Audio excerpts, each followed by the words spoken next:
Further, Section 12(3) provides that the fund account manager shall hold authority to incur expenditure of the funds at the constituency account. The approved staff establishment of the board provides for 297 positions of field operations officers, FOO, who are either deployed to the headquarters or the constituencies as fund account managers. Honorable Speaker, on the matter of constituencies,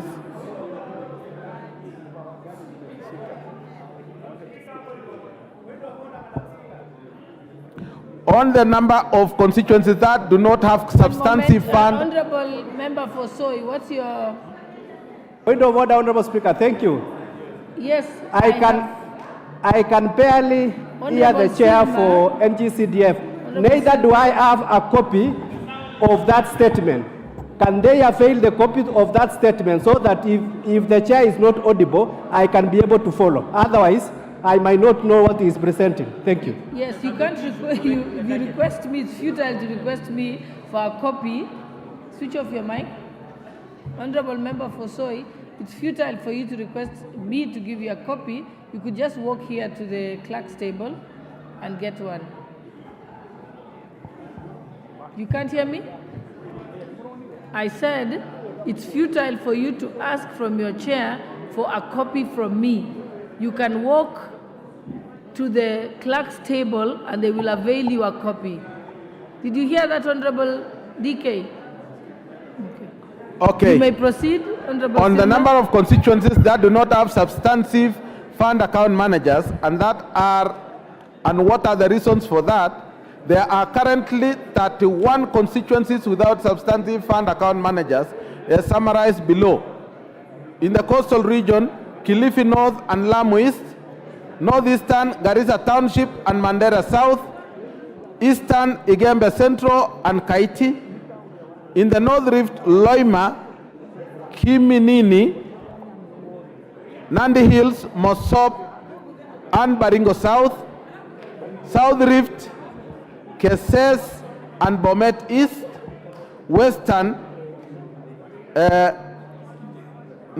South is Bomet, Central, Kuresoi South, and then in Western, Mumias West, Shinyalu, Luanda, Tongaren, Teso South.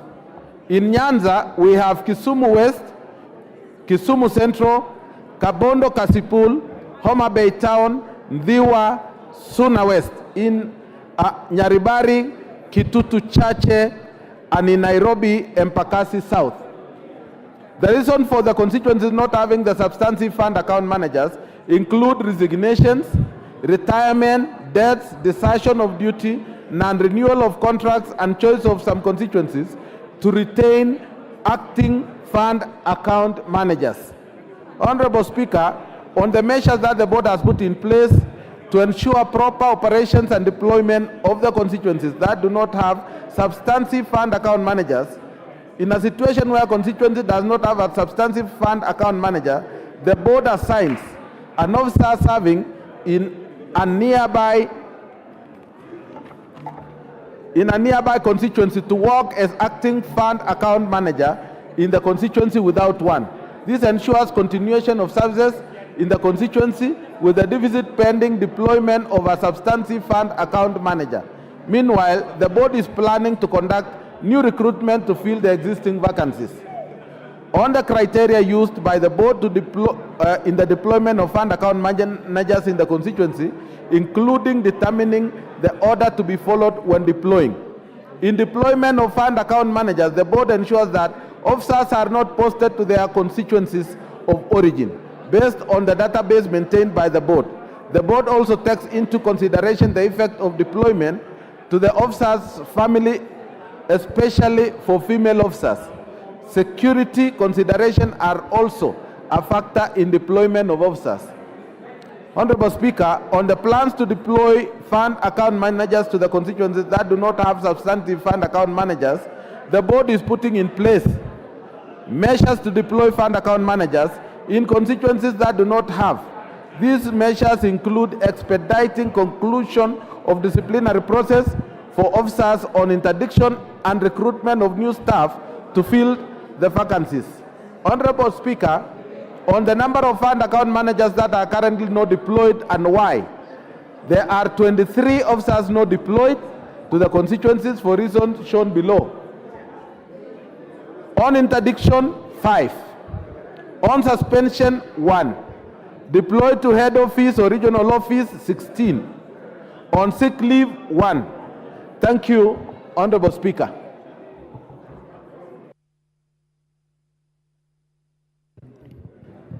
Yes, the Honorable Member for Soy, Honorable David Kiplagat. Okay, thank you, Madam Speaker.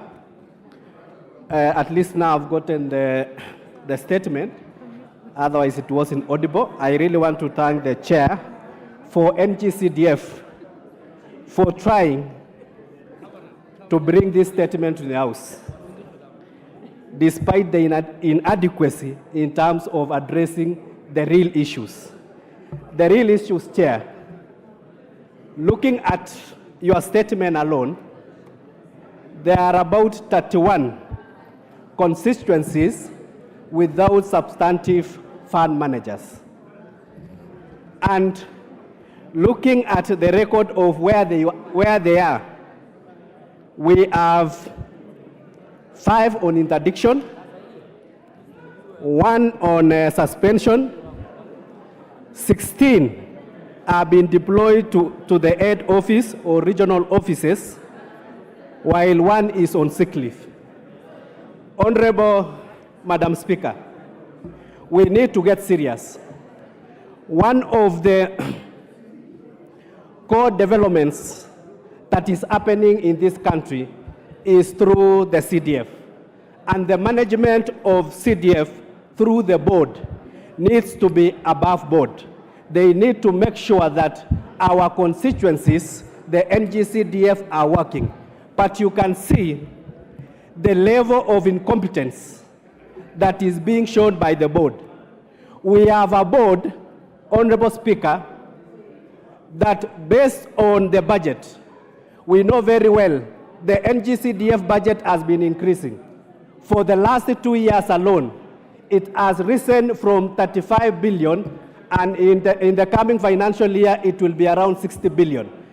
And there is on the act, they are supposed to get 5%. So they are supposed to get 5% to run the administrative affairs. So you can see the budget of the board in the last 2 years has doubled. But I can tell you, Honorable Madam Speaker, their services is so wanting. They have not increased, they have not expanded, neither have they made that their service is up to par. What I want to say is that by the time you have 31 constituencies without substantive fund managers, and you are fund managers on suspension, you are fund managers on interdiction, you are fund managers around 16 that have been recalled to the head office because they cannot perform their duties. And we have a board that we are appropriating as much as 3 billion so that they can be able to run our constituencies very well. I dare say, and I have put a proposal so that we can amend the act, because the money has been increasing. Now you cannot find anybody in those board offices. You can only find them in conferences in Naivasha. You can only find them in conferences in Mombasa. The CEO of the board is not picking any call from the honorable member. So your problems, you remain with your problems until eternity, and it is time this House we step up and make sure that we have a board that is responsive to the needs of the constituencies, that is responsive to the needs of the members. So I call upon this House that we need to relook, even when it goes to the management of those funds. We need to make sure at least we have competent fund managers that have been hired so that they can be able to offer service delivery to our constituencies. Otherwise, I dare say that this report that has come is just sugarcoating. Our problems in the constituencies have not been addressed. And if we are paying a lot of money and we have increased the budget. Thank you. Now we'll go to the next statement. Chairperson, Okay, I'll give you a minute, Honorable Makali, because we need to make progress on this. Yeah, thank you very much, Honorable Speaker. You know, Honorable Speaker, I've been very keen listening to the statistics being provided by the chair. And while the statistics make a lot of sense in terms of where we are, I think there are about two fundamental questions which I think the chair of that committee needs to ask himself. In a situation where a constituency is sharing a fund manager with another one, how effective can that manager be? That's the first question. In a situation where the board, the NGCDF board members, and I think it's very clear the members are no longer addressing what is happening on the ground. They are interested in making money, which is there for the administrative purposes. I think, Honorable Speaker, the chairperson of the select committee needs to do much more than he is doing to help members implement projects. We are patrons, but when things don't work, what it means is that at the end of the day, it's the patron who is being blamed. So you find the fund managers earning their salaries.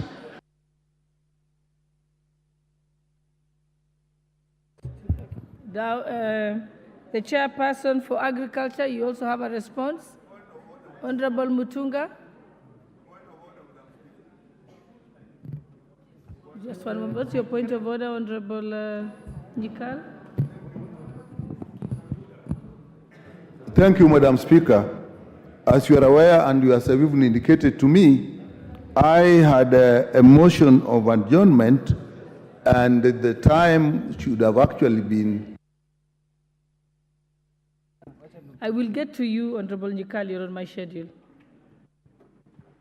Because now we are at statements. I will allow you at statements. Honorable Nyikal, we are just completing with the responses to questions asked previously. And so we're going to have the chairperson for agriculture to respond. After that, I will go, if you look at your order paper, I will go to the statements, and the first statement is on KWS, the second statement will be on Suneka airstrip, and the third one will be from Honorable Kainan, and thereafter, Honorable Member for Mwea, then yourself. So you're on the schedule, Honorable Nyikal. Thank you. You may proceed, Chairperson for Agriculture. Thank you, Honorable Speaker. Honorable Speaker, pursuant to the standing order number 44-2C, the Honorable David Kiplagat MP requested for a statement on 7th of March 2024 regarding the distribution of subsidized fertilizers to farmers. Honorable Speaker, the Ministry of Agriculture, Livestock Development responded as follows to the issues raised in the statement. The first issue was what is the quantity of subsidized fertilizers stocked in National Cereals and Produce Board across the country vis-a-vis the targeted number of farmers and acreage of land. Honorable Speaker, the response from the ministry reads as follows: that the government plans to procure 12.5 million bags of fertilizer. The quantity of subsidized fertilizer stocked in NCPB depots across the country for the long rain season is 7.5 million bags. Currently, 4 million bags are being distributed to the farmers. The second issue that the farmers in the North Rift vouchers to purchase fertilizer from retailers at a subsidized price of 2,500 shillings per bag in the event of shortage of the subsidized fertilizers at the NCPB depots. The ministry stating that the e-voucher cannot be used to purchase fertilizer from retailers. The government has put in place mechanism to ensure that there will be no shortage of fertilizer at the NCPB depots. Honorable Speaker, the response goes further to say that NCPB has set up last mile redemption selling centers close to the farmers in collaboration with the county governments to improve access. NCPB has sold 330,650 bags of 50 kilograms for the long rains in the North Rift region. The third issue that he raised was what mechanism has the ministry put in place to ensure that farmers in the North Rift receive subsidized fertilizers in the next 1 week before the planting season begins.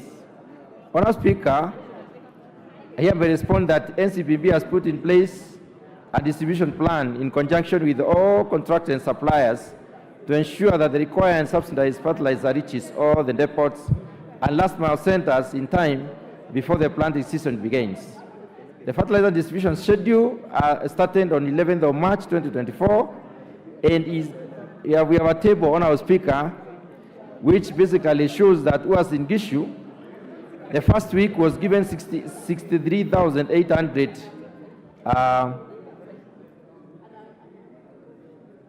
800 bucks. Second week, 59,600. Third week for 6,400. Fourth week for 6,400, and total is 200 bucks. Kitale was been got on the first week 12,000 bucks. Second week 16,000. Third week 12,000. Fourth week 10,000, and total is 50,000. Kapenguria got 8,000 first week, 10,000 second week, 6,000 third week, and 6,000 fourth week, totaling to 30,000 bucks. The Elgeyo Marakwet got 4,200 bucks the first week, second week 3,000, third week 1,800, fourth week 1,200, and the total is 10,200. Honourable Speaker, for the entire region, North Rift, got the first week 87,000, second week 88,600, third week 66,200, the fourth week 63,200, and the total for the 4 weeks is 305,400. The fourth issue was what modalities has the ministry put in place to enhance the effectiveness of the e-voucher system in order to minimize the long queues at the depots. The ministry has put in place the following modalities to ensure effectiveness of the e-voucher system. A timely release of both planting and top dressing e-voucher to all registered farmers for all the value chains. B, the e-voucher issued to farmers have no restrictive expiry dates. C, all countries with the registered farmers will be supplied with the required subsidized fertilizers. And D, identifying last mile centers to be named by NCPB and county governments at one level to improve access to all farmers. Thank you, Honourable Speaker. I submit. Thank you. You want to say something about it, Honorable DK? Honorable Madam Speaker. Okay. Yeah, so I have a right of response. I understand, yes. It's only that maybe today all my statement came at once, so, and I wish I had contributed on the other one. I was not able to finish my, anyway, I'll contribute into another your minute, so you better proceed. Okay. Madam Speaker, I want to take, at this point, I want to thank the Chair for Agriculture for that comprehensive statement in terms of distribution. When I was seeking for the statement then, the farmers had a lot of difficulty in terms of accessing subsidized fertilizer, but things on the ground have really improved now, and farmers are able to access. So at least the pressure has gone down. Maybe in future, what I want to urge the ministry is to make sure that at least given that these periods in which farmers expect to have fertilizer are known, they need to work on their procurement so that by December, January, the farmers are able to access the subsidized fertilizer, both in terms of the planting fertilizer and the top dressing fertilizer, so that we don't witness these long queues when the rain starts and it gets us off guard. Lastly, we know there is the issue that is affecting the fertilizer in general, that is the fake fertilizer, which the committee is now looking at it. Once that report is in this house, I think we shall say more on behalf of the farmers of the North Rift. Otherwise, I really want to thank the Chair for that statement, and I want to assure the House that at least the pressure has gone down. Thank you. Thank you. I think now we can go to questions. And we have a question by the member for Tiati, the Honorable William Kanket.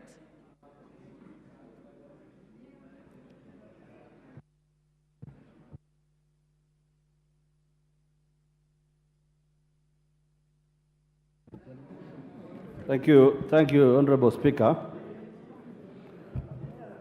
Honorable Speaker, pursuant to the provisions of Standing Order 444-2C, I wish to request for a statement from the chairperson of the Departmental Committee on Tourism and Wildlife regarding the forthcoming recruitment of Kenya Wildlife Service Rangers.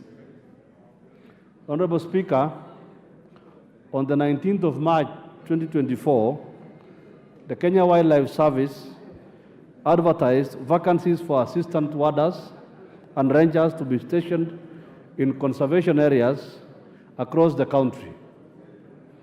This recruitment initiative aims to address the pressing wildlife protection challenges facing our nation.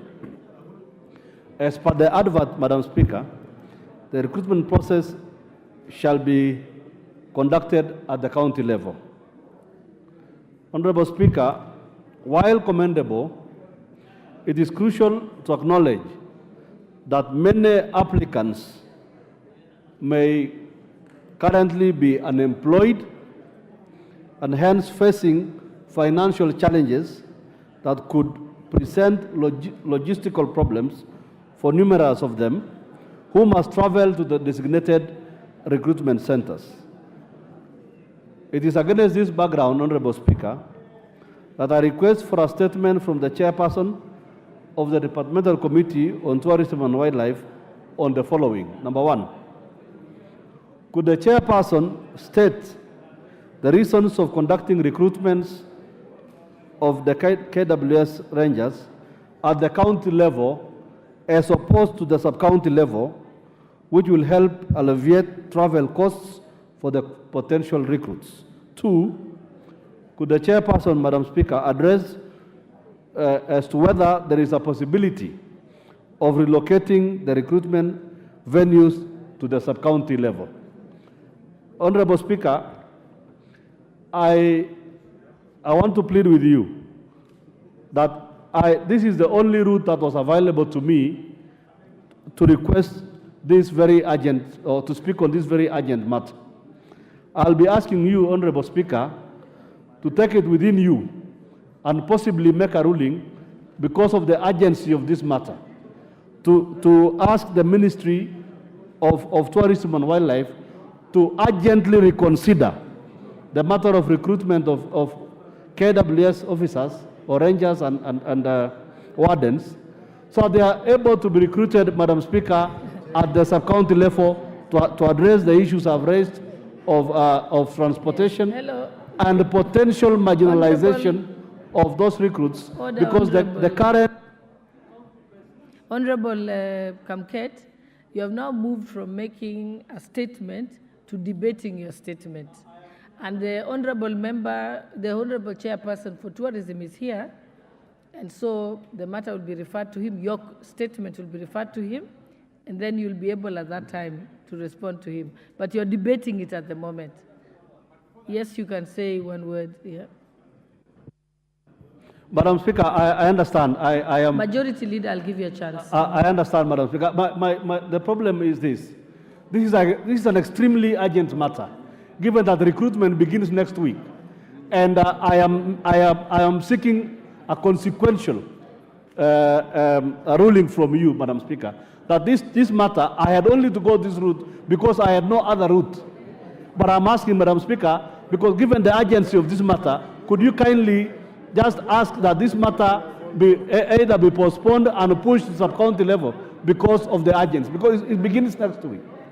Yes, and the current county level recruitment is anti-hustler, is anti-people, is anti-the youth who are not able to travel the long distances to the county level. That's all I'm asking, Madam Speaker. Yes. Actually, you make a very good point, Honorable Kamket, but I think if you want a shorter route, because it's urgent, then you can, we've referred it to the Tourism and Wildlife Committee. You can seek that they summon the minister or the PS, and then you can be able to attend it and then deal with it there. It's the quickest one. Okay. Thank you. Yes.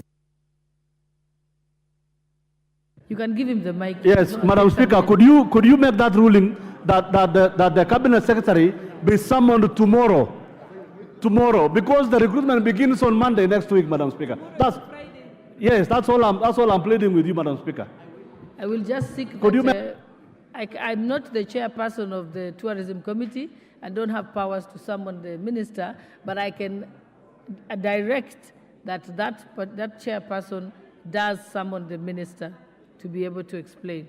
And you can also use your lobbying skills with your colleagues to ensure that you can do it. I'll give you, what's your point of order, Minority Leader? Actually, the Honorable Speaker, I can see the dilemma in which you find yourself. I can see the dilemma in which you find yourself concerning this matter that has been raised by Honorable Kamket. It is indeed a very weighty matter, and it calls for some unique intervention. I don't know which one. Honorable Speaker, you know, as a House, we don't want to be seen to be micromanaging the executive. How I wish the leader majority would listen to me. The matter that has been raised by the Honorable Kamket, it requires some unique intervention. Because as you know, Honorable Speaker, the recruitment is starting next week. And if it is left the way it is, then young Kenyan children, young Kenyan youth are going to be required to walk or travel long distances to the county headquarters. I'm imagining, Honorable Speaker, a county like Marsabit. Is it Marsabit? Yes. Marsabit. You expect somebody to come from Moyale at the border with Ethiopia to travel to Marsabit town to participate in an exercise of the recruitment of the KWS Rangers. Honorable Speaker, that is one sure way of disenfranchising Kenyan youth. I think something extraordinary can be done even at this late hour. And Honorable Kamket, I support your position.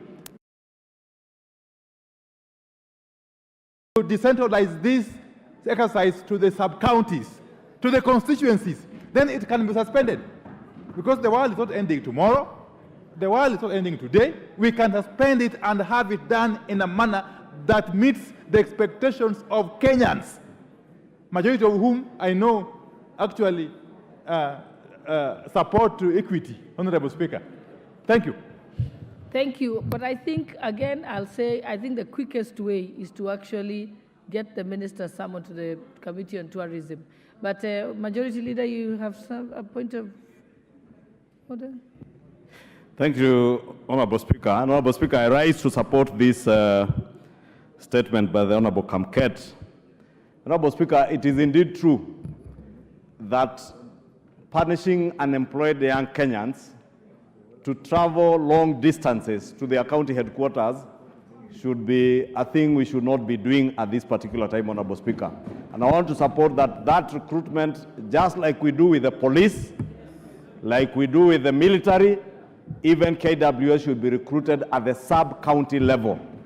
Honorable Speaker, you should also note that members of parliament do not operate at the county level. And it is members of parliament who are supposed to oversight all these national government activities, including such recruitment. It is possible, Speaker, they have devised a way of recruiting at the county level to run away from proper oversight. Because when you recruit at the sub-county level, that is almost at the constituency level, except for a few constituencies that have 2 or 3 sub-counties. But members of parliament are able to ascertain whether the people being recruited are actually from that sub-county and that constituency. And therefore, I want to support, Honorable Speaker, and request the chair of the Tourism Committee, the Honorable Karek Mbuki, to cause the minister to appear before the committee and give us an answer probably latest by next week. Because if we leave it, then the recruitment will continue and Kenyans will start disenfranchised if the recruitment continues as it is, Honorable Speaker. I have been to Tiati, Honorable Speaker.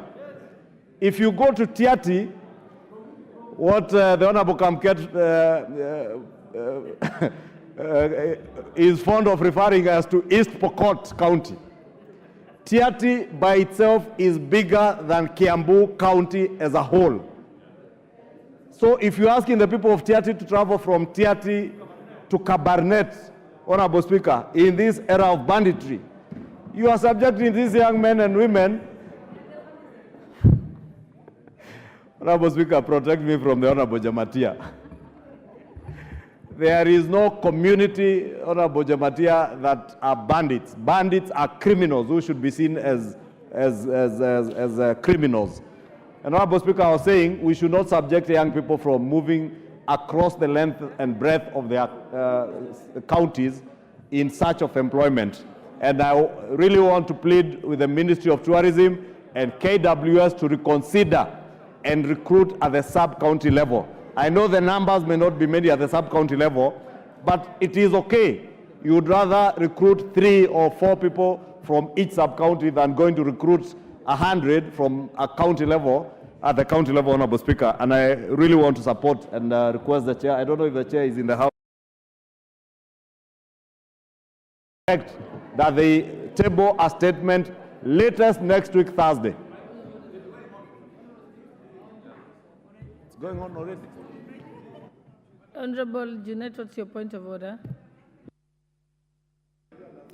Madam Speaker, you know what is creating this, Madam Speaker, what is creating this confusion is that people never used to take serious employment in KWS.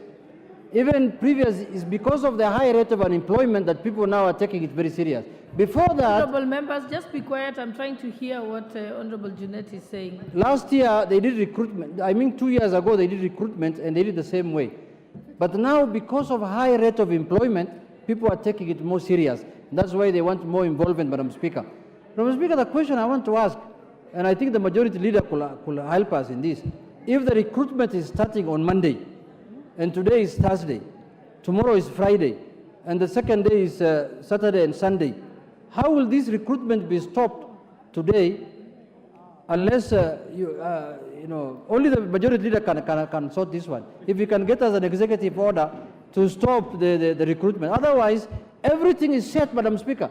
I'm sure by now, people who are doing recruitments are already in the field, preparing for the recruitment. So I think if maybe the tourism committee can sit tomorrow and call the minister and agree with him on a position, and then from there implement that position, and maybe do extend the time for recruitment or something like that. But as of now, it is fait accompli, Madam Speaker. There is nothing that can be done, in my view.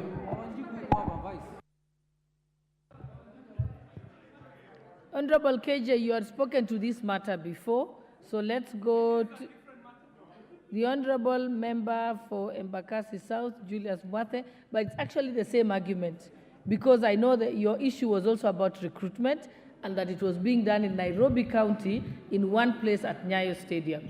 So it is the same argument. So let's give another member from Nairobi who wasn't there to say something. Proceed. Thank you, Madam Speaker. Madam Speaker, we as the Nairobi members of Parliament, representing more than approximately 2.8 million voters and over 5 million residents at night and over 6 million during the day. This recruitment is done at sub-counties, and it's supposed to be done at the constituency level. In the other areas, it's done at the sub-county. But here in Nairobi, it's only done at Nyayo Stadium.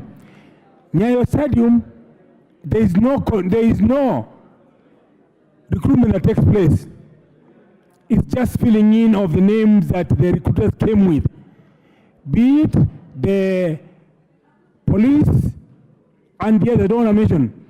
But this recruitment should be done at the constituency level so that the members, the residents of Embakasi South, approximately 580,000 people, can have an opportunity to be recruited. We don't want it at sub-county. A sub-county in Nairobi would mean that Embakasi East, Embakasi Central, and Embakasi South, we share one sub-county with more than 1 million residents. So the best place for this, we are humbly requesting you that the Speaker rules that the recruitment be done at the representation level, and the representation level at the national level is the Constitution. Thank you, Madam Speaker. Thank you, and I can see that the Honorable Vice Chairperson of the Committee on Tourism and Wildlife, Honorable Kawanjiko, member for Kiambaa, is here and is not listening. Honorable Vice Chairperson, you've heard the sentiments of members. Thank you, Madam Speaker. No, you don't. I'm just giving you directions.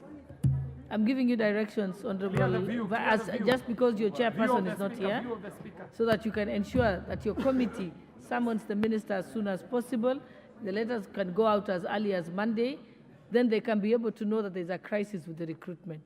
So, and summon the minister so that, because they said this matter is urgent. So you're here to take those instructions on behalf of your chair. Thank you. Okay, honorable members, let us now go to the next statement. The statement by Honorable Onchoke, member for Bonchari.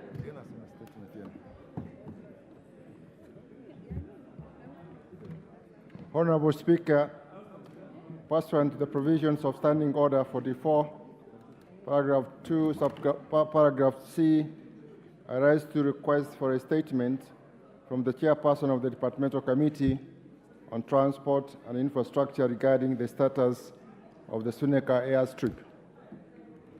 Honorable Speaker, Suneka airstrip was established during the British colonial administration and stands as a testament to Bonchari's rich history and heritage. Over the decades, it has undergone several phases of development, notably its expansion in 1978, subsequent renovation efforts in the financial years 2018, 2019, and 2022-2023. The airstrip received its first phase of upgrading, which involved the construction of a perimeter wall, parking and administration block, and a passenger lounge. In the year 2022, the government announced plans to expand the airstrip runway to accommodate bigger airplanes and aircrafts. However, despite these significant investments by government, the Suneka airstrip is in a state of disrepair. The runway lies dilapidated, and the once promising facility now sits largely abandoned. Honorable Speaker, the unfortunate state of affairs not only undermines the Suneka airstrip's historical significance, but also jeopardizes its economic potential for this region. Urgent action is therefore warranted to rectify its current state of neglect and restore it to its rightful position as a vibrant hub of activity and opportunity. Honorable Speaker, it is against this background that I request for a statement from the chairperson of the Departmental Committee on Transport and Infrastructure on the following. 1. What are the underlying reasons for the prolonged delay in completing the renovation and rehabilitation works despite the allocation of substantial funds? 2. What plans has the ministry put in place for the resumption and completion of the critical infrastructure projects at the Suneka airstrip? And 3, could the chairperson provide strategies and mechanisms aimed at ensuring that sustainable maintenance and efficient operation of the airstrip to safeguard its future viability? I thank you, Honorable Speaker.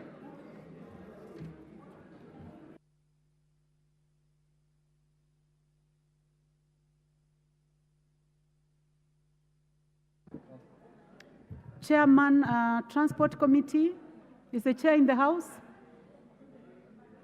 In the absence of the chair, the vice chair? Vice Chair, Transport? Leader of Majority? kindly respond to that statement.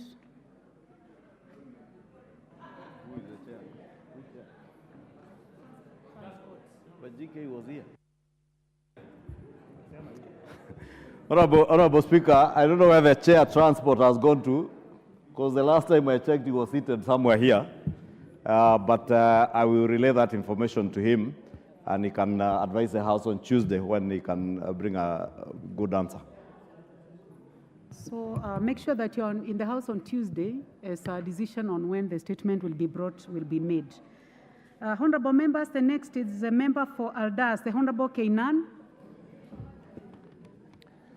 Thank you, Honorable Speaker. Honorable Speaker, pursuant to the provisions of Standing Order 44.2c, I rise to request for a statement from the Chairperson of the Departmental Committee on Administration and Internal Security regarding the disappearance of a prominent elder from my constituency called Omar Mohammed Noor, nicknamed Omar the Fox. Honorable Speaker, Mr. Omar Mohammed Noor of ID number 210-7537 is a businessman who hails from my constituency, Eldas, Wajir County, and operates businesses in Marsabit and Wajir County.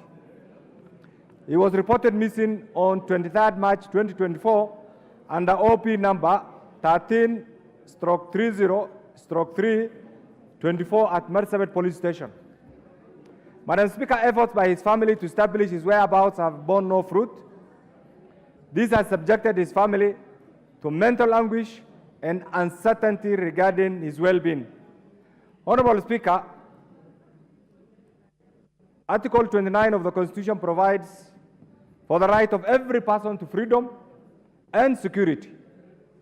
Madam Speaker, this includes the right not to be deprived of freedom without just cause and the right not to be detained without trial, because this is illegal. It's against this background, Madam Speaker, that I request for a statement from the Chairperson of the Departmental Committee on Administration and Internal Security on the following. One, what is the status of investigation into the disappearance of Mr. Omar Mohammed Noor, alias Omar the Fox, who is a very prominent elder who comes from my constituency? Two, could the Chairperson outline the measures put in place by the Ministry to ensure that Omar Mohammed Noor is reunited with his family? Three, what measures have been taken by the government to ensure the safety of the businessmen operating in this country? Madam Speaker, I've been in touch with security operators both in Marsabit and Wajir, and Madam Speaker, the information coming out is disjointed, Madam Speaker, and doesn't give any direction on the whereabouts of this particular businessman. Madam Speaker, through the chair, we want the whereabouts, because the era of arbitrary arrest is gone, as we have been promised. The era of kidnapping is gone, Madam Speaker. The era of illegal detention is gone. And I want to request the chair, as a matter of urgency, because this is a matter that is so important to us, that he helps us find the whereabouts of this prominent businessman. Thank you, Madam Speaker. Thank you very much, Honorable Kenan. Chair Security, the Vice Chair, please proceed.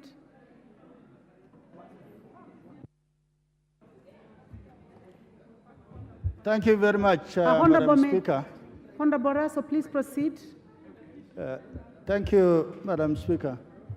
Madam Speaker, what Honorable Kainan has raised, the issue of people disappearing is slowly coming back.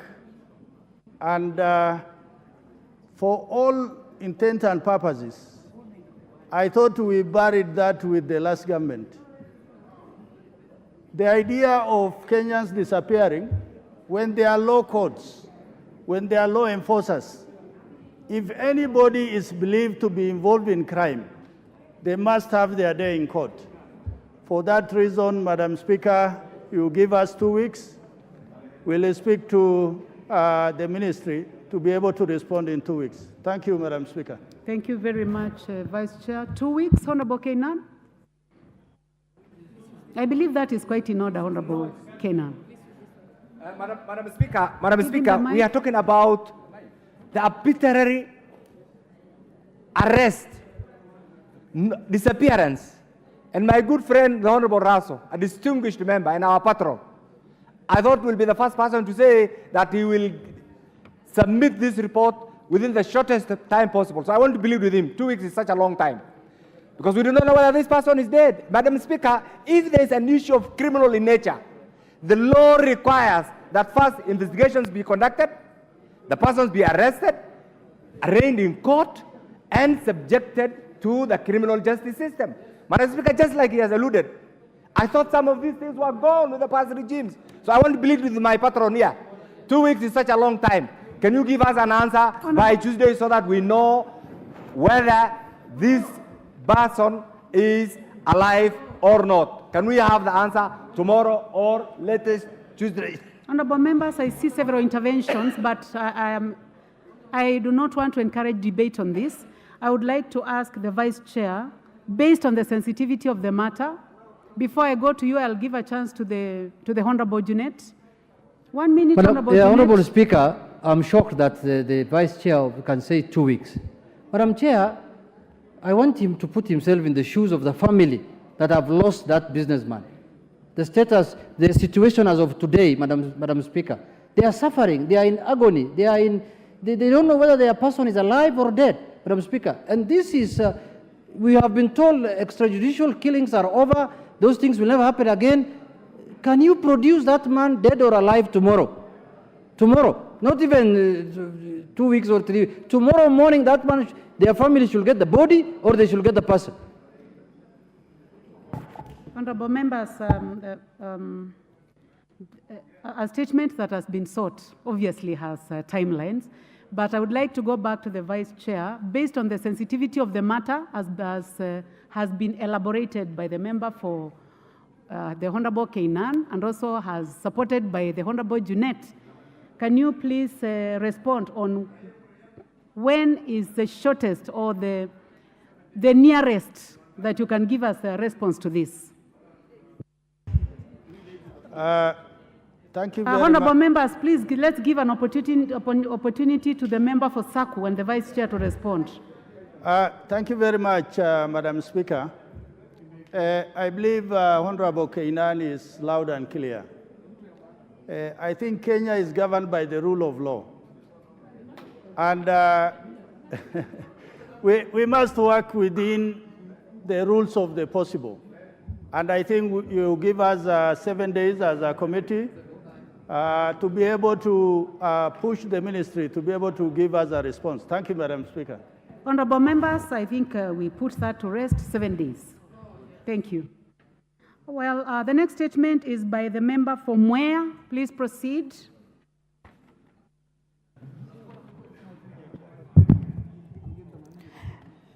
Thank you, Honorable Speaker.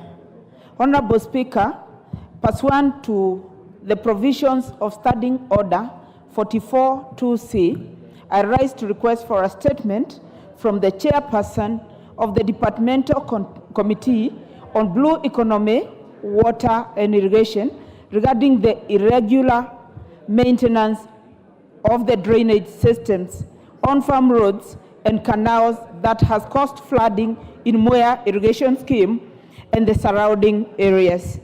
Honorable Speaker, following the Thursday, 4th April 2024 overnight downpour in Mwea constituency, about 15 households were severely 100 people have been left homeless. Additionally, many homes and businesses have been submerged in water and acres of crops destroyed. Honorable Speaker, while some families have sought alternative and safe areas to settle, there still exists risk to members of the public, notably the National Irrigation Authority under the Ministry of Water, Sanitation and Irrigation has not adequately addressed the issue of proper maintenance of water canals used to transport water for irrigation and on-farm roads in the rice fields. the desiltation of canals has also not been undertaken for a long time, leading to blockage and floods. Honorable Speaker, it is against this background that I seek a statement from the chairperson of the Departmental Committee on Blue Economy, Water and Irrigation on the following matters. Number one, what measures has the ministry put in place to ensure that the families affected by the flooding in Mwea are assisted? Number two, what regulatory framework has the government put in place to ensure that desiltation is undertaken regularly and that there is regular maintenance of water canals and on-farm roads? Number three, what emergency response measures has the ministry adopted to address flood-related challenges in Mwea constituency? I thank you, Honorable Speaker. Thank you very much, member from Mwea. Chairman, Blue Economy, Water and Irrigation. Is the chairman in the house? Vice Chair? Okay, in the absence of the chair and the vice chair, I will then direct this to the majority leader. Majority leader, kindly. Thank you, Honorable Speaker. I will relay that to the chair in charge of Blue Economy, the Honorable Kangogo. He was here and left. You know, Honorable Speaker, today, immediately after the Eid holiday, I think many members got into the holiday mood.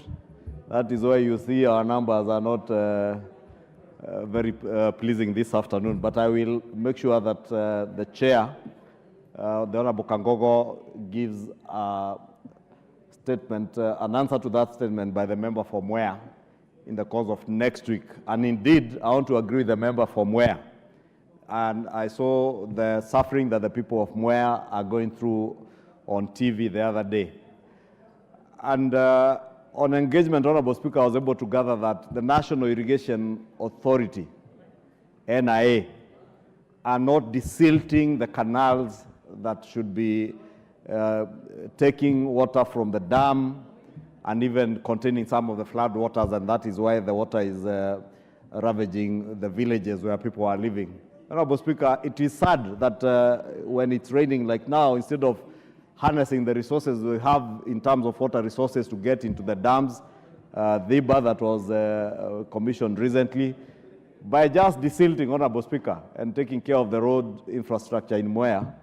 Honorable Speaker, I will endeavor to get the chair to answer, but I also support that request for the statement by the Honorable member for Mwea, because indeed the people of Mwea are suffering, and they have suffered for a long time, and we must do all that we can to help them. And congratulate the member from Mwea for being very sensitive to our people. When I saw it on TV, I didn't even know she was going to bring a statement. That tells you the people of Mwea never made a mistake in electing a leader who bears their burdens and is able to bring issues that are of concern to them to the light before the House, Honorable Speaker. Thank you. Very much. Majority Leader, in addition to the kind words that you have spoken about the member from Mwea, I suggest that you put together with the statement which was sought from the Chair Transport, so that both of them will get a response on when the statements will be responded to on Tuesday. Thank you very much. Honorable members, now we go to the weekly statement by the Majority Leader. Chair Finance. Honorable members, before we go to the Majority Leader, we'll have the Chair Finance. You may proceed, Chairman. Thank you, Honorable Speaker. Honorable Speaker, I rise standing Order 127 to give a progress report on business before the Departmental Committee on Finance and National Planning. Honorable Speaker, on Thursday, the 21st of March 2024, and pursuant to the provisions of the Standing Order 44-2C, the following honorable members sought for response from the Chairperson, Departmental Committee on Finance and National Planning as follows. One, the Honorable CPA Irene Mayaka MP, regarding financial services offered by telecommunication companies through digital applications such as M-Pesa's digital loan products, Fuliza, M-Shwari, Air Wallet, and Tcash. Two, the Honorable Joseph Munyoro MP, regarding the outcry of border operators regarding the alleged exploitative lending practices by asset financing entities operating in the country under the Buy Now, Pay Back Later BNPL model. And three, the Honorable Geoffrey Rocco MP regarding the incentives claimed by special economic zones, developers, operators, and enterprises in Kenya. Honorable Speaker, in committee of these statements and noting the magnitude of the issues raised by the three honorable members, you did direct that the committee would elect and undertake an in-depth inquiry into the key matter in the statement. Honorable Speaker, in line with your direction and to facilitate a comprehensive inquiry, the Departmental Committee is placing an advert in the daily newspapers and other media outlets requesting views and presentations from the public on the key issues highlighted in the statements. The advert is expected to run this week. Honorable Speaker, additionally, I wish to inform the House that the Departmental Committee has already held preliminary engagements with the Governor, the Central Bank of Kenya, being among the regulatory entities in question. However, the committee has not been able to meet the National Treasury owing to the fact that the leadership of the National Treasury has been held up with the IMF mission review sessions that have been ongoing for the last 2 weeks, and they are scheduled to participate in the upcoming annual World Bank IMF meeting set to be held between the 13th and the 23rd of April 2024 in Washington, D.C. Honorable Speaker, it is against this background that the Departmental Committee on Finance and National Planning is seeking leave from the House to request more time to consider and respond to the above-mentioned statements through the committee inquiries. Honorable Speaker, I have taken the initiative to also consult the three honorable members, that is CPA Mayaka, Honorable Munyoro, and Honorable Rocco, on this matter, and the Departmental Committee commits to report back to the House within the next 30 days, Honorable Speaker. Honorable Speaker, the three matters sought are very, very key matters, and the Departmental Committee is taking it seriously. That is why we are seeking for an extension of a further 30 days, Honorable Speaker. On a light note, these inquiries are serious, and they cannot be resolved by snipping, like I saw the Honorable Senator snipping fertilizer to check its credibility. It requires serious meetings, serious deliberations among all the stakeholders, and therefore that's why we are asking for a further 30 days to provide a comprehensive settlement to the three honorable members and to this honorable House. With that, I beg to submit, Honorable Speaker.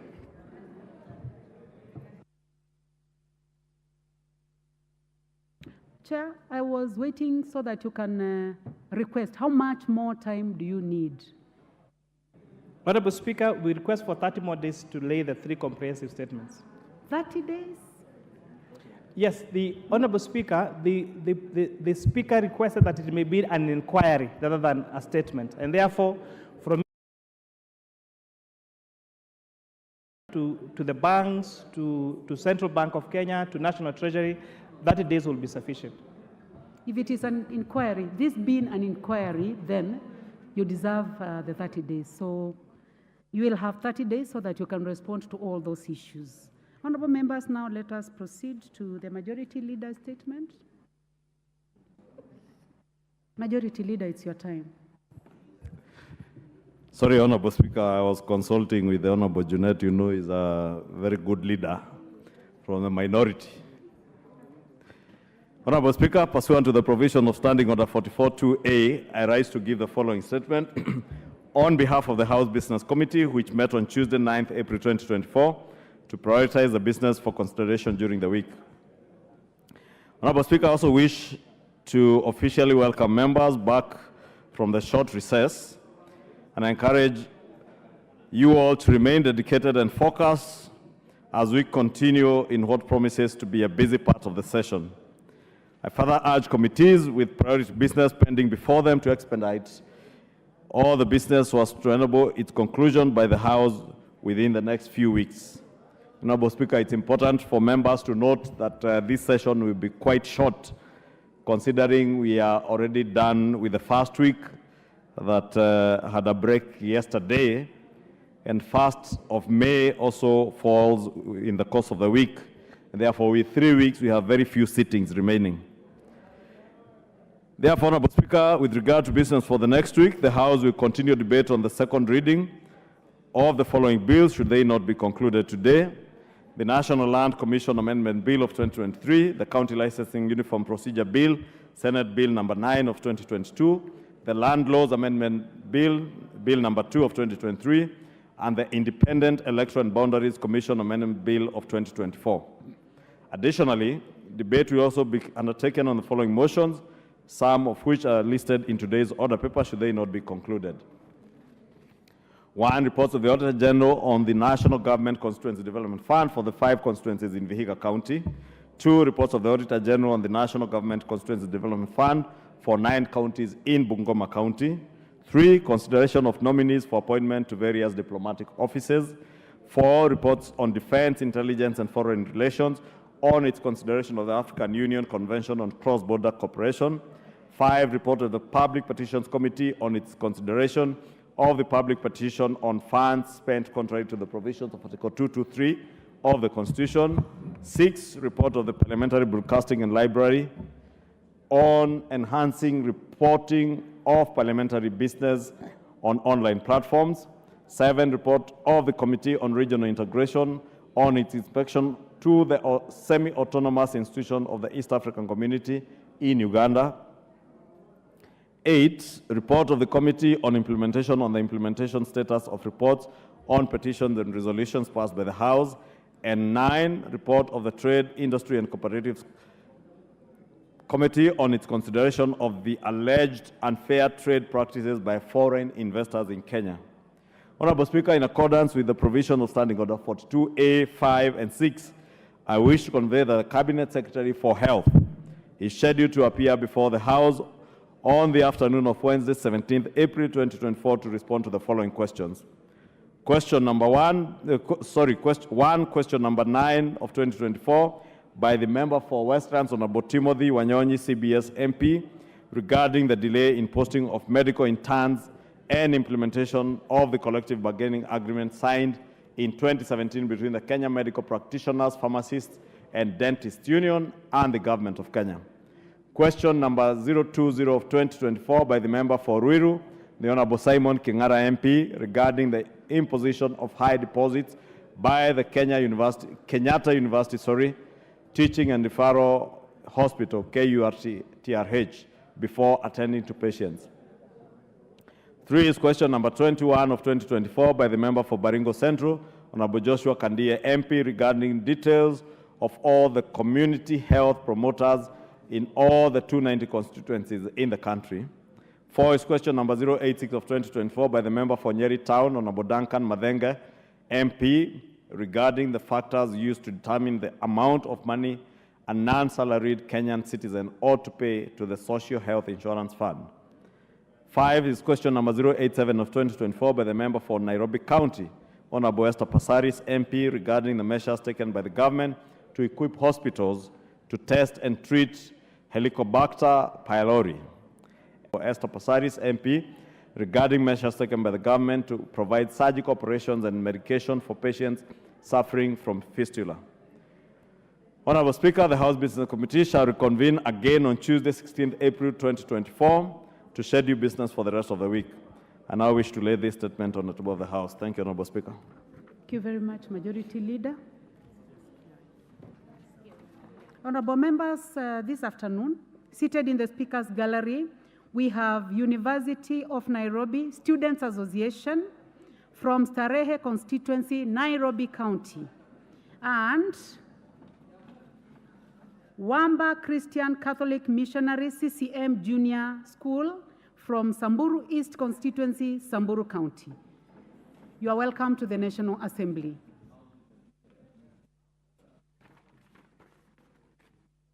I would like to give a chance to the Chair Agriculture to lay a paper. Before we come to you, can you please allow me to...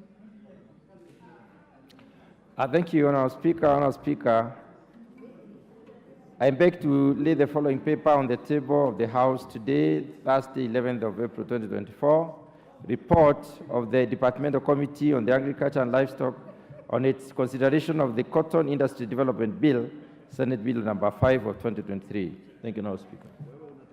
Thank you, Chair. Honourable Njikau. Madam You are Speaker, on a point of order, yes. Madam Speaker, I had a motion of adjournment which I was told was approved by the Deputy Speaker, which he came here at the time that the notices of motion passed. I drew her attention to it. She said she'll come back to it. She missed it. And then later on, she's giving me something on the floor here, which has nothing. I want to know exactly what is the state of my intended motion of adjournment. Yes. Thank you very much, Honorable Nyikal. Honorable Nyikal, I have the brief that the matter that you are raising is already active before the Petitions Committee of the House. And this week on Tuesday, the Vice Chair gave an update on the same subject. And I am sure that you are listening to the Majority Leader as he gave the statement for next week. So on Wednesday, the Cabinet Secretary Health is scheduled to appear in the House, and you will get an opportunity to prosecute that matter in the floor of the House. So that is the brief that I have.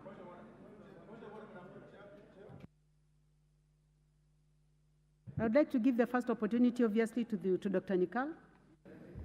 Madam Speaker, that is not proper. First of all, it's not in order. This matter is not procedural. This matter should have been raised at the time that there was notices of motion, even if there was a change. But the worst bit is that I had actually been informed that it was approved. The Deputy Speaker here told me she had approved it and that considerations came. What are these considerations that are coming after something has been approved? Those considerations should have come before. And if, as you are saying, that this matter is going to be discussed again on Wednesday when the Minister comes for health, this just helps to inform the Minister what the Kenyans want. My motion was to discuss an adjournment to discuss the health workers' strike. And whatever we would have said here would have been of help to the Minister when she was coming to answer. Why is it being found necessary after it has been approved that it should be kept? Now, if you say this is before a petition, it is still more useful because the members who are going to be in the petition committee will then have been informed of what the MP, the members of parliament think, and that will be part of their consideration. This is a matter of national crisis. It's a matter of national importance. The whole country is asking, where is Parliament? And you are giving Parliament an opportunity to state what they should state. We are stuck with the issue of calling interns students, and therefore not even thinking of a way out. The government doesn't have to always pay the interns. There are ways it can be done. In 2000, we only had 8 places taking students. We opened up. It's not only the ministry that is actually employing medical interns. The private hospitals, Aga Khan is employing them, Aga Khan is paying them. Kijabe is employing them, Kijabe is paying them. Senwek is employing them, Senwek is paying them. Karen Hospital is employing them, is paying them. This thing of now creating it back, why don't we want this to be heard by the country, by even the people who are going to discuss? I think I would still want you to put it to these members. Let these members say they don't want to discuss it. I'm still asking for the adjournment. If the members don't get 20 as is required, I'll raise my hands because that is the procedure. But I cannot be gagged. Last week, was it just this week? I actually, when I was raising, the speaker actually literally cut me off. And it's the speaker who suggested that I bring this matter today. I brought it today. Why am I being gagged? That matter, it's not on the order paper now. It's not on the order paper. I actually gave you an opportunity because you had put an intervention. And I have said that this matter is active already in the Petitions Committee, and I would like to state when it was presented. It was presented on the 7th of March 2024 by the Honorable Dr. Pukose, the Chair Health, and It is a public petition number 6 of 2024 regarding delays in posting of medical interns, absorption of UHC contract staff, conclusion of collective bargaining agreement CBAs, and recognition of agreement in the health sector in the country, and it's done on behalf of representatives of the health sector unions, societies, and associations. And you can see it is exactly the same subject, and I have said that this matter is already active in Petitions Committee. So, Honorable Dr. Pukose, with all due respect, you can appear before Petitions Committee, and two, listening to the Majority Leader this afternoon. The statement that he has just tabled is that the Cabinet Secretary Health will be here on Wednesday, and the Honorable Dr. Nyikal will get an opportunity to prosecute this matter extensively. Thank you. Before we go, let's also give this side an opportunity. Yes, Chair and Justice. Thank you very much. You may take your seat first. You may take your seat first, Chairman. Chairman, please take your seat. The order of precedence, I'll give the Minority Leader. Honorable Speaker, okay. Honorable Please take a Speaker, seat. I want us to be orderly. Honorable Speaker, with tremendous possible respect, if you go to the standing order number 33, it is so clear, and I want to read it for the avoidance of doubt, because we're not in a hurry. Any member may at any time rise in his or her place and seek leave to move the adjournment of the House for the purpose of discussing a definite matter of urgent national importance. A member who wishes to seek leave to move the adjournment of the House shall, at least 2 hours before the commencement of the sitting, hand to the Speaker a written notification of the matter, but the Speaker shall refuse to allow the claim unless the Speaker is satisfied that the matter is definite, urgent, and of national importance, and may properly be raised on a motion of adjournment of the House. I want to stop at that point. Honorable Speaker, the only condition that would necessitate the Speaker refusing such a motion of adjournment, Honorable Speaker, is if the Speaker is not satisfied that the matter is definite, urgent, and of national importance. It doesn't include factors such as the matter is before a petition committee, before any other committee, the matter is in court, it talks of the matter only being urgent, definite, and of national importance. Secondly, from the account of Honorable Dr. Nyikal, and he can't lie, he's a noble man. The Honorable Dr. Nyikal is a ranking member and a person of serious credibility. He has confirmed that the Speaker herself confirmed to him not long ago that she had actually approved this motion. This is a House of records, and it's a House of norms. We can't depart from the norms of this House. And we can't, I don't want this House to be seen to be imputing improper motive on the person of the Speaker. That would be very serious. That would be very serious. But if the Speaker herself confirmed that this matter has been approved, the motion, the Deputy Speaker, that is, of course, then it follows that the matter should be allowed to proceed in the manner contemplated under the standing orders. Secondly, Honorable Speaker, to reiterate the gravity of this matter, Honorable Speaker, you know, when I sit here, I am privy to a lot of information. I am privy to a lot of information that comes to me from Kenyans of all walks of life. Honorable Speaker, as we speak, the life of the Secretary General of the Kenya Medical Practitioners and Dentists Union, Dr. Davji Atela, is in danger. Honorable Dr. Davji Atela has been threatened, not once, not twice, in the last 48 hours. And actually, his life is in grave danger. That is the more reason why this motion is critical and is urgent. Minority Leader.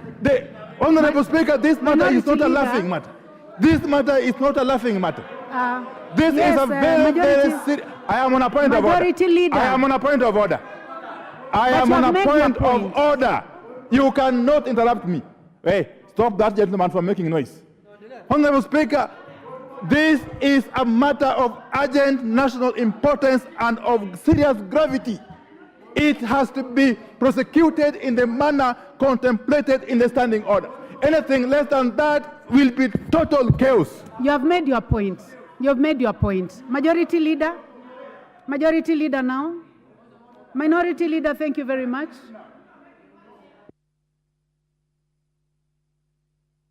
It's never too late. Can always review her orders. The Speaker can always review her directions. I want to plead with you to review the directions you have given and allow this motion to be prosecuted by the Honorable Dr. Nikal. Anything less than that will be tantamount to reducing the stature of this House. Majority Leader? You've made your point, Majority Leader. Thank Let you. us, Minority Thank you, Leader. Honorable Let's Speaker. hear the Majority Leader now. Thank you, Honorable Speaker. Honorable Speaker, I was actually rising earlier because the Honorable Pio and I was now treading on very dangerous grounds, Honorable Speaker.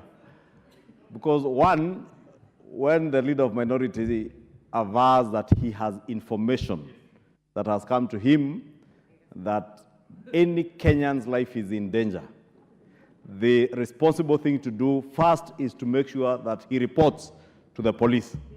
And I don't see any police officer here that he's reporting to. And the manner in which you report to the police is not by speaking to the gallery on the floor of the House.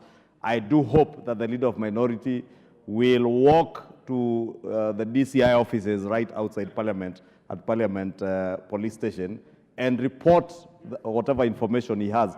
Otherwise, we may use the floor of the House to make all manner of statements to speak to the gallery, Honorable Speaker. But, Honorable Speaker, back to the more substantive issue of what the Honorable Nikal has raised.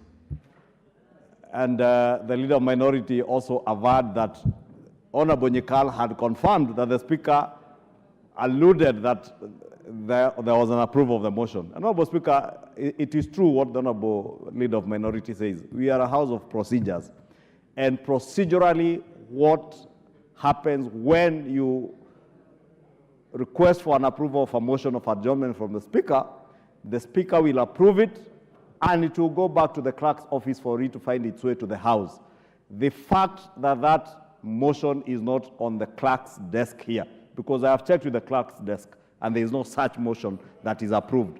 Two, the Honorable Nikal says it is a deputy speaker who mentioned that it might have been approved. But he also says that he took the motion to the substantive speaker. So if it was never approved by the substantive speaker, means there was no approval. Two, Honorable Speaker, nothing stopped the Honorable Nikal. If that was before the Eid holiday, nothing stopped him today, even in the absence of the substantive speaker, from drafting another motion and requesting the deputy speaker to approve it for tabling before the House, Honorable Speaker. Three, Honorable Speaker, this matter, no, I was listening, Honorable Speaker, to the interruptions by the member for Busia. And you know, the other day I told her very pleasant things. I do not want to say unpleasant things. My good friend, Honorable Catherine Amayo. She is my very good friend, by the way, for the record. Very good friend in the recent past, and I have said a number of very good things about her. Honorable Speaker, I was saying, the Honorable Nikal is aware that indeed the intern doctors and other officials of KMPDU did submit a petition to this House, which was brought by the Honorable Pukose and committed before the Petitions Committee. And therefore, this is a matter that is already live before the House and before a committee. Two, Honorable Speaker, I have just read today's statement, Honorable Speaker, and maybe Honorable Nikal was not listening when I was reading today's statement. I've already tabled it on the table, Honorable Speaker. But I did state that next week, 17th of April, the Cabinet Secretary in charge of Health, CS Nakumicha, shall be in this House to answer to nothing else other than the first question I can't remember the member who had asked the question. The member for Westlands, who is a member of ODM, the Honorable Timothy Wanyonyi, has a question that he has caused the Cabinet Secretary to appear next week on Wednesday to answer on the particular issue that the Honorable Nyikali is asking us to adjourn the House to discuss. Therefore, Honorable Speaker, I would beg that we proceed with business, because the request by the Honorable Nyikali, in fact, he rose on a point of order, not on a motion of adjournment. This is not the way to seek for a motion of adjournment.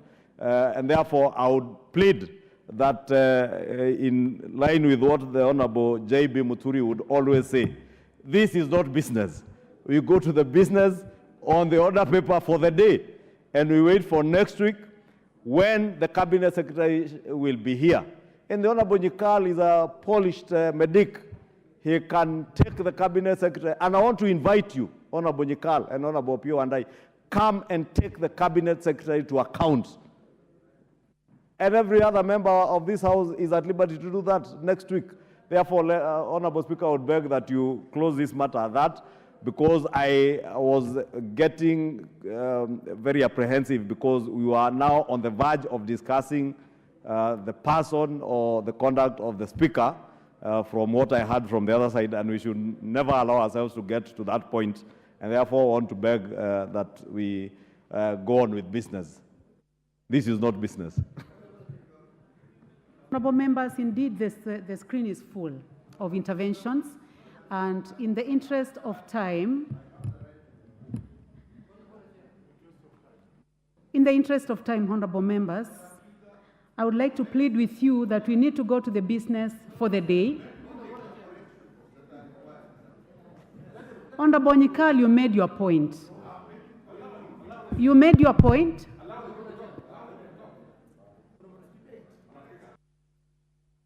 I do not want to debate on this matter, but I'll give 1 minute to the Honorable Junet and 1 minute to the Honorable Murungara. Honorable Junet, 1 minute. Madam Speaker, this is a very sad day, Madam Speaker, in Parliament. And Madam Speaker, Article 95 is very clear, Madam Speaker. It says that the National Assembly deliberates on and resolves issues of concern to the people, Madam Speaker, let me tell you something. If we cannot discuss on the floor of this House the issue of the medical personnel, Madam Speaker, I don't know why we should be in this House anymore. This is not the first time that an adjournment motion is being moved in this House, Madam Speaker. It has been moved before, and it will be moved in the future. Mr. Honorable Nyikal has done the right thing. He has written to the Speaker. It was approved by the Speaker. What is happening today in this afternoon in this House, Madam Speaker, is to guard us from discussing the crisis that is going on in this country of the health sector, Madam Speaker. If this matter cannot be discussed in Parliament, Mr. Speaker, do you want them to discuss in the streets? That's what's happening? Like it's happening? So, Madam Speaker. Thank you very much. I'll give you 1 minute. My comment on this, Honorable Junet, is that that matter, as we speak now, is not in the order paper. Honorable Murungara, 1 minute also, just 1 minute, please. Thank you very much, Madam Speaker. Madam Speaker, I do not think the chair is actually gagging anyone. The truth is that this is a house of rules, and we must follow our rules of procedure every moment and at every step. And unfortunately, while the matter may be exactly what Honorable Nyikal is saying, we do not have the approved motion. And the reason we do not have it is actually provided for under Standing Order number 33, that it can only be discussed unless the Speaker is satisfied. The problem is we do not have the approved one. Number two, we've just gotten rulings reiterating the position as regards this motion, that it may not be and may not be properly raised in a... Your 1 minute is over. Honorable members, I would like us to move to the next motion, business for today. But I would like to say that nobody is gagging anyone. And I'll stick to the 3 issues. One is that this matter is already active as a petition. The chair, the Honorable CTNA, the Vice Chair, presented on Tuesday as per progress on this subject. And the third matter is that the Cabinet Secretary will be here and you are free to engage her on Wednesday. Honorable members, let's move to the next order. Order number 8. Order number 8, the National Disaster Risk Management Bill, National Assembly Bill number 24 of 2023, second reading, question to be put.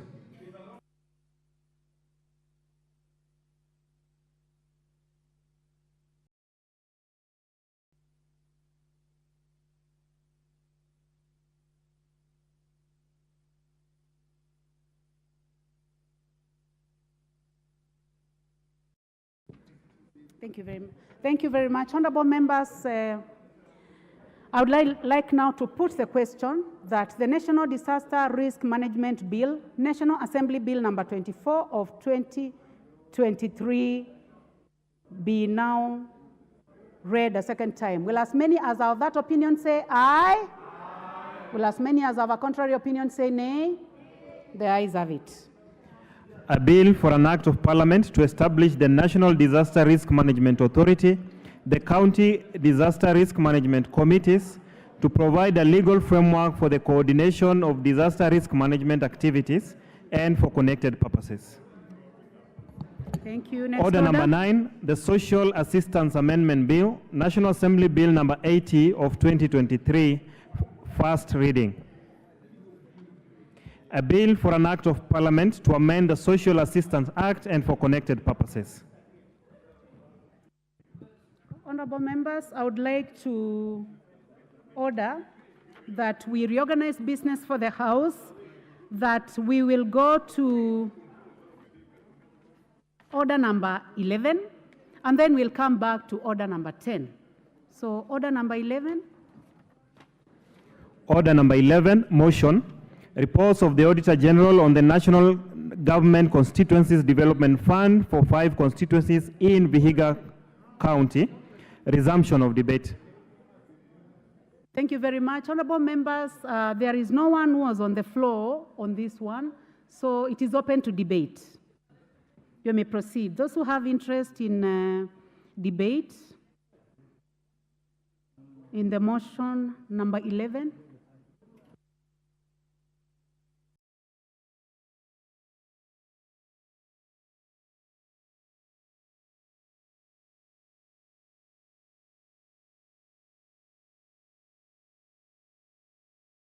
Honorable members, can you please go to intervention if you intend to speak on this one?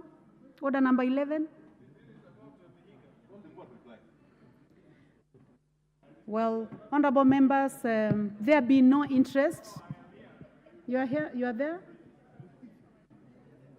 Honorable Adjournment.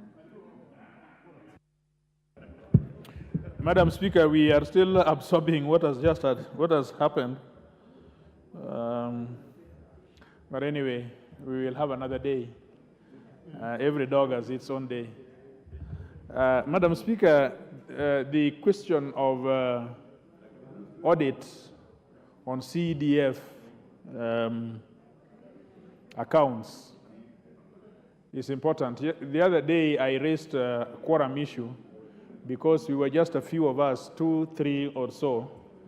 And in my considered opinion, it was better that members, especially from Vihiga County, were here when we discussed this issue, because I am sure the residents in Vihiga County are curious and are glued to their televisions to watch how public monies which are spent in their county is used and the process in which those monies are audited. And I just rise to show how this new constitution has given Mwananchi an opportunity for transparency in the use of public resource. That public resource is first budgeted by this House. It is allowed to go to the implementer, which is the executive. It is transmitted to the people who do the projects, and then the Auditor General has an opportunity to look at the funds, the public funds, and that report comes to this House to find out if the audit reports have been acted upon or not. It gives a different information than what people used to know, or what the distractors of CDF have peddled before. They've wanted us to believe that CDF is something which is owned by members of this House. But you can see that money is disbursed by the national government. It goes to a ministry called National Planning and administered by something called Constituency Development Fund Board, where there is a manager and a funds manager, then there is a committee, then there is a PMC that actually literally implements those things. Then the Auditor General comes in to see the use of that money. And we, because we oversight that money, because we give that money in terms of budgets, we then come at last to be able to see how that Auditor General reports have been. So, Madam Speaker, this is the essence that I wanted to bring out. Quite apart from the issue that this is happening in Vihiga County itself. But it is the same if you go to Tharaka Nithi, that is the same situation. If you go to Nairobi, that should be the same situation. So those people who are out there, who are disabusing CDF, those people who are there who are salivating on the funds, that the only funds that Wananchi are able to see their fruits. Madam Chair, Madam Speaker, I always wonder, the funds which are provided by the county governments, which are provided by the assemblies, they are budgeted by the assemblies, which are given to the governors to implement. I always wonder to what extent the Auditor General looks at those books and how they come back to the assemblies, as in this case. But you know, the governors would want to use this CDF. They would want to put their finger on the lid, on the honeypot, just because they think that this is money which does not have some audit mechanism, you know, the freebies that they can just enjoy the way they used to enjoy all the monies that are in the county. So today, we want to show them. Anybody watching this debate will now follow that county governments, as opposed to CDF, are applying money in an opaque manner, which is not accessible to the Auditor General, and if it does, it is not brought back to the assemblies to be able to see how those wards or how those counties, that those monies are used. And so, Madam Speaker, that is the point I wanted to prosecute. And I think going forward, looking at the reports that are coming from the Auditor General, I've seen the report, and I've also seen the committee's decisions on them. They are very fundamental, but I have not seen in any of those constituencies something which is beyond salvage. And so I want to congratulate the constituencies for being within their spending levels and for giving value for money for the projects which are there. And we know it. When we drive, even in Meru, every time you see a corner, you'll see Igembe Secondary School, and you'll see what the Member of Parliament has done. Everything is listed there. I'm still waiting to see Igembe ECD, which is being done by the county. And I want to see how the governor has implemented that school. I'm still waiting to see. Thank you, Madam Speaker. Thank you very much. The Honorable Gitonga Murungara, member for Tharaka. Yes, thank you. Thank you very much, Madam Speaker. Madam Speaker, I rise to support the motion that we adopt the report of the committee on the 5 constituencies that are actually under discussion. May I point out that with the recent amendments to the CDF Act, members of parliament have no role to play in CDF anymore. And this must be very clear to everybody. Even the oversight role that was given at the constituencies has been removed, so that now members of parliament would have to come to this house, debate, adopt or reject reports similar to this one. We do not want to hear cases all over. Members of parliament have misappropriated funds for CDF, have mishandled CDF, or have done anything. CDF now is fully in the hands of the board, the National Government CDF Board, and at the constituency level, we have the CDF committee. It is a CDF committee that is supposed to actually be dealing with the monies disbursed. After that, it's supposed to prepare reports. Those reports are audited by the various entities that go to the constituencies, including the board itself, the Auditor General, and any other auditor who is supposed to check the accounts. After this is done, those reports are brought here, and members of parliament now have to discuss and see how their CDF is actually used. So we hope that this misnomer, that CDF is under execution, implementation by this house, is totally misplaced. We do not do any of that anymore, and therefore nobody should go to court to challenge the fact that CDF is in the hands of members of parliament, because that is not true. So our work here is actually to oversight once reports are brought here, and we leave it to the committees to receive the money, to actually make the budgets which are approved by the board, and at the end of the day, execute those budgets. So if even where matters are pending in the court, this remains the position, and it's a position that should be made very clear wherever. With those remarks, I do urge that this report be adopted. Honorable Kawanjiko.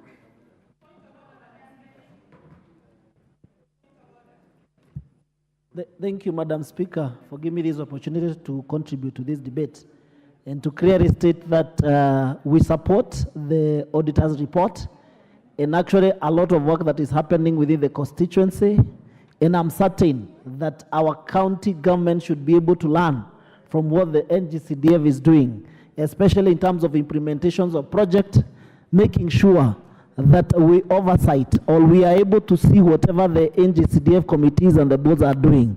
Some of these functions in all our constituencies and in most of our counties, if you move around, the project that you'll be able to see and the billboards happening within the constituencies are done by the NGCDF. You cannot be able to see anything that is done by the county government. So the issue of making sure that we oversight the NGCDF, making sure that there is proper school infrastructure, making sure that we are able even to participate as far as the new curriculum for the CBC is happening within our constituency. It is happening because the CDF and the members of the National Assembly have been able to implement and to oversight some of these projects, Madam Speaker. And we want to congratulate even the President, because the other day he was able to continue or to increase the funding of the NGCDF, and he stated that the ministry has no business in constructions of crisis, and he gave that responsibilities, Madam Speaker, to the NGCDF, and we were able to be,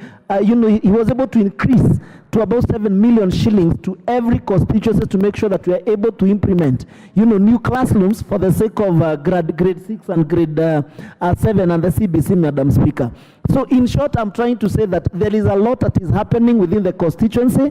We are proud, the members of the NGCDF, and we are also hopeful as we move forward that we are going to receive more funds so that we can continue to implement some of the serious projects, especially the issue of security, especially the issue of making sure that we have enough infrastructure, and even making sure some of the schools, you realize that the classrooms that we have are not even enough, Madam Speaker. And we also have less funds. You may want to do much as far as the constituencies are concerned, as far as the schools' classrooms are concerned, as far as the security is concerned of our area, Madam Speaker. And therefore, this issue of NGCDF, we support it, and we are also waiting for the NADCO report so that we can make sure that is enshrined within the Constitution, and we make it mandatory. We don't have to go back and forth with our courts on issues of the NGCDF, Madam Speaker, so that we can fully implement all the projects that are undertaken, especially the infrastructure projects that are undertaken by the ministry and as well by the security team within our constituencies. Therefore, I support the Auditor General report. I'm sure they have done a good job, and I'm also sure that NGCDF is doing an amazing work back in Mashinani, Madam Speaker. I support, Madam Speaker. Okay, there be no further interest on this subject. I'd like to call upon the mover to reply. The Honorable Mulyungi.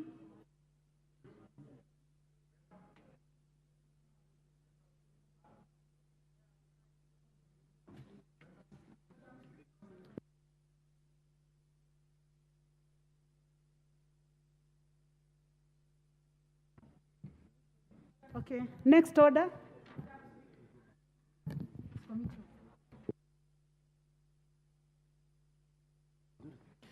Order number 10, Committee of the Whole House.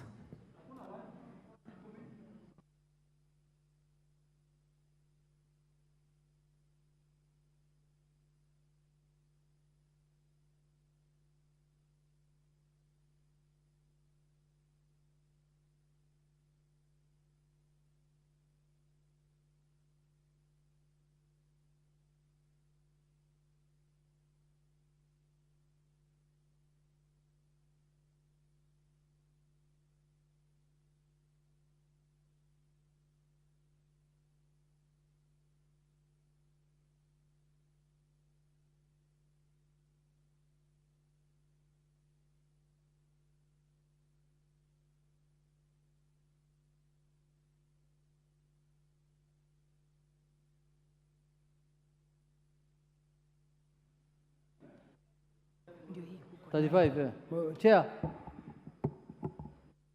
Chair, I wish to. This is the Committee of the Whole House on the National Government Administration Laws, Amendment Bill number 73 of 2023. Nothing out of order yet. Honorable Jeanette, you can resume your seat. Nothing out of order yet. But I'm not giving you the chance. You're going to resume your seat. Correct.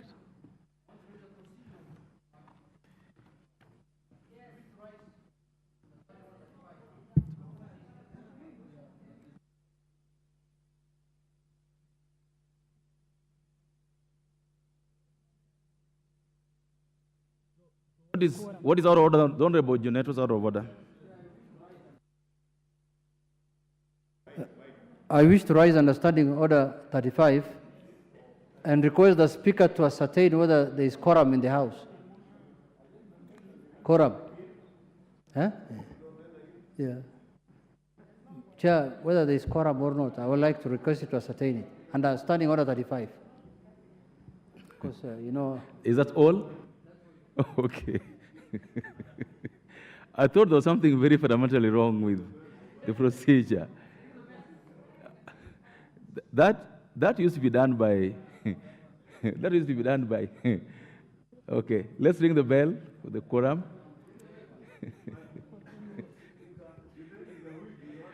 I was going to say that, but then... Yeah, let's ring the quorum bell for 5 minutes, for 10 minutes.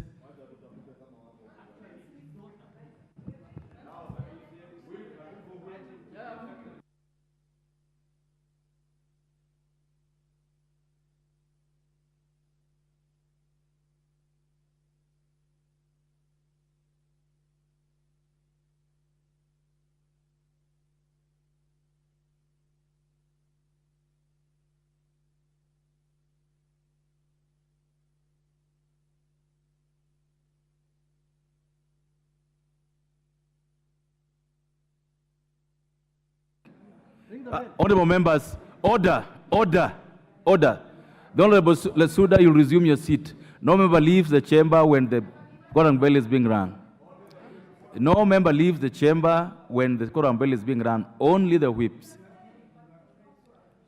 No, our rules are clear. No member leaves the chamber when the quorum bell is being rung.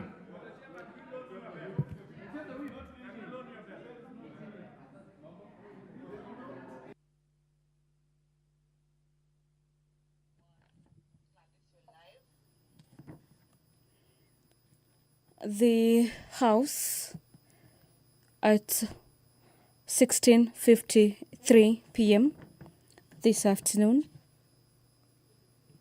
lacks the quorum to continue with its business lined up for consideration this afternoon. We have the quorum bell being rung for members of the National Assembly to make their way back into the chamber this afternoon to allow the House raise the numbers for consideration of business.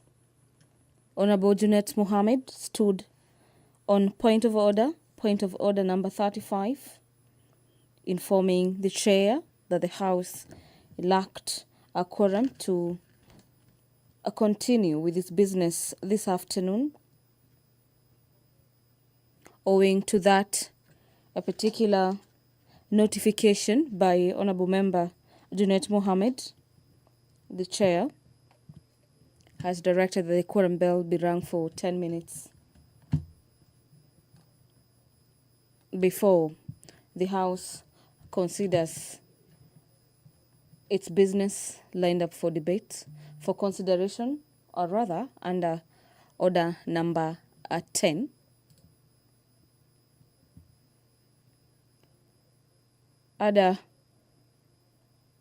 In order number 10,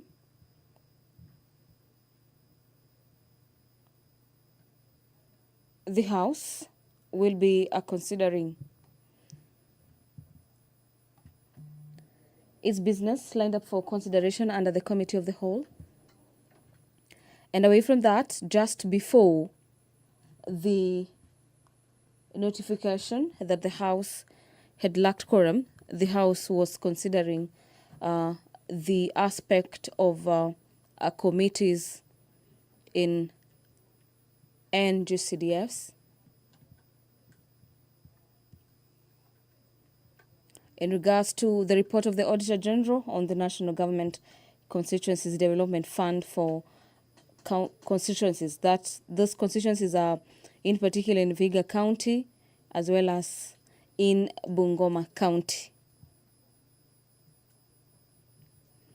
Pursuant to Standing Orders number 35 of the House on matters quorum, these Standing Orders of the House stipulate that if at any given time when the chair is taken and when the House is in committee, a member objects that there is no quorum present, the Speaker or the chairperson shall count the members in the House or the committee as might be the case.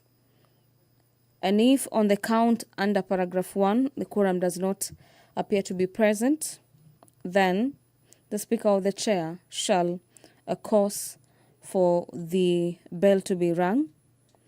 And if no quorum is present at the expiration of the 10 minutes, then the chair or the Speaker shall adjourn the House until the next sitting without the question being put. So we are waiting to see if indeed the House is going to raise the number required, the number being 45, when the House is sitting. At any particular time when the House is sitting,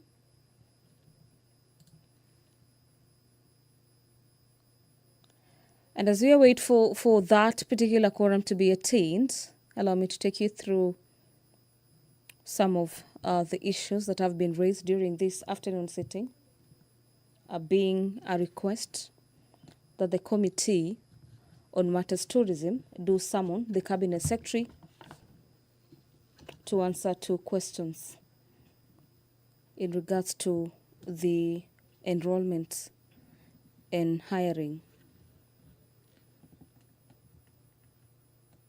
of the reservists.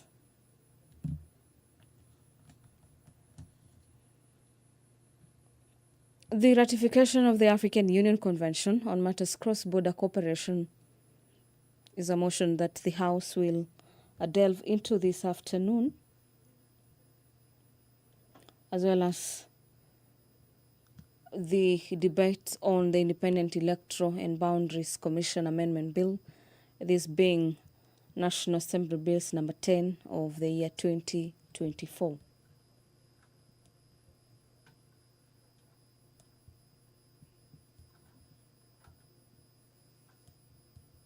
The issue of fertilizer is an issue that emerged during this afternoon sitting, as well as forceful disappearance of a businessman from Eldas constituency.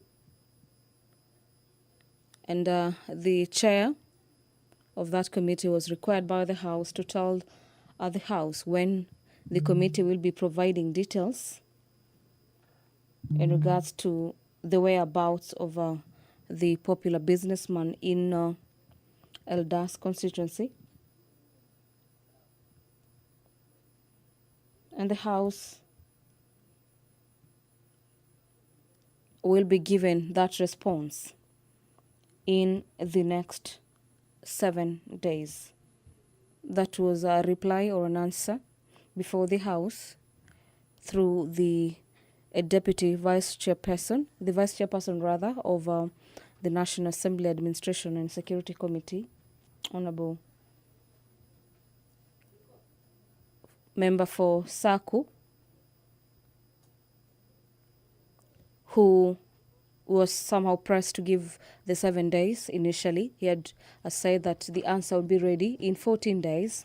But then again, owing to the magnitude of the matter and the members raising concerns over matters to do with forceful disappearances in the country, the committee asked that it be given at least 7 days to speak to the ministry and to get those answers.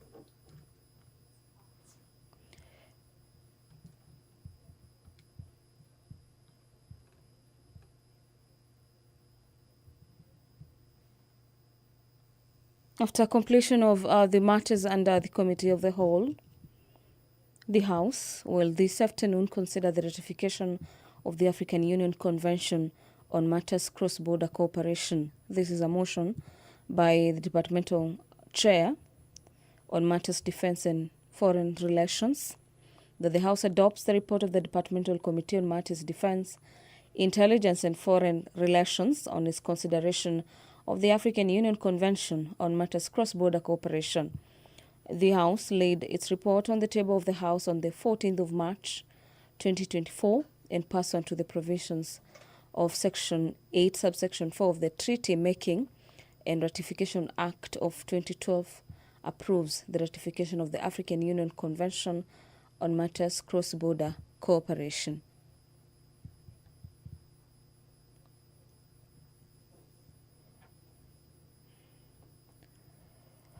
Once the House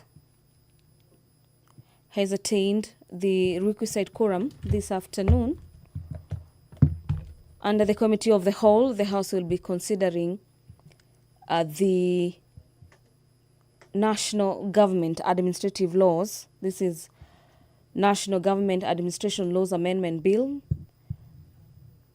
This is a bill from the National Assembly, Bill number 73 of the year 2023.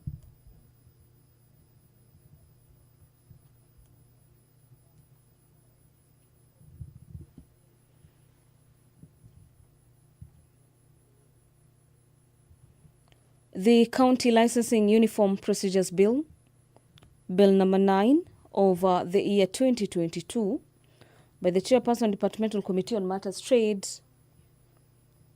Decentralized Funds, is a bill that is set for consideration this afternoon.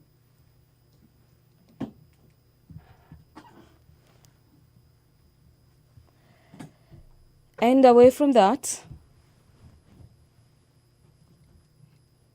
the House is also considering the Social Assistance Amendment Bill.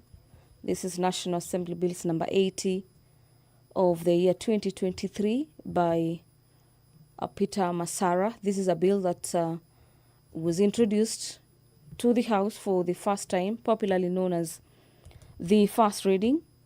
And after reading of that particular bill for the first time, then the bill will undergo the second as well as the third stage, being the requisite stages that a bill must go through before it's adopted by the House. If so, Honorable members, the bell having been rung for more than 10 minutes, and from where I sit, I see the situation is still as the same as it was when the bell started ringing. I move that we move for reporting.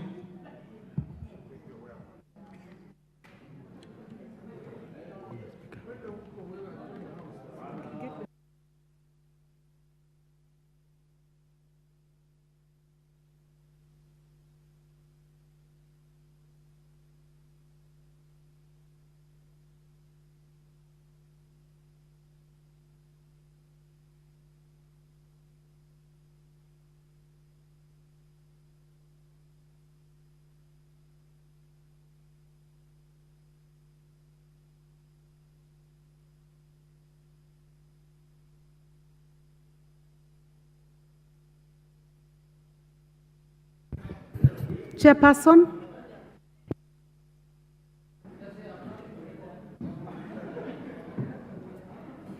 The Honorable Speaker, I beg to report that the Committee of the House, of the whole House, the Constitution of the National Government Administration Laws Amendment Bill number 73 of 2023 was interrupted due to lack of quorum.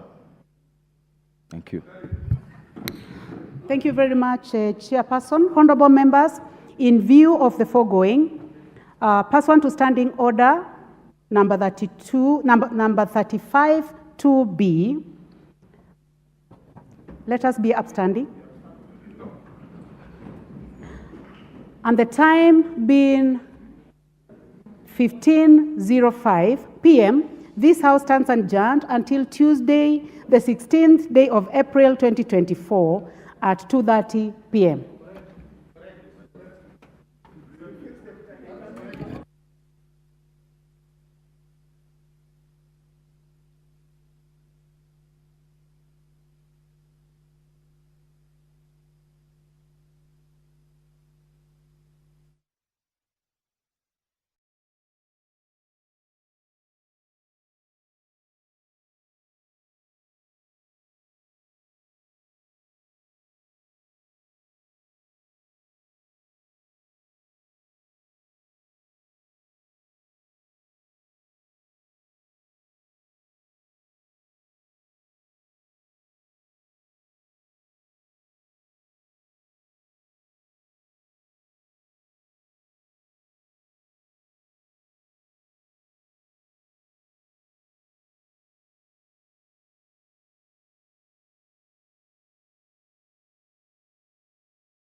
You guys are an amazing crowd. Good afternoon and welcome to the University of Johannesburg's Soweto campus.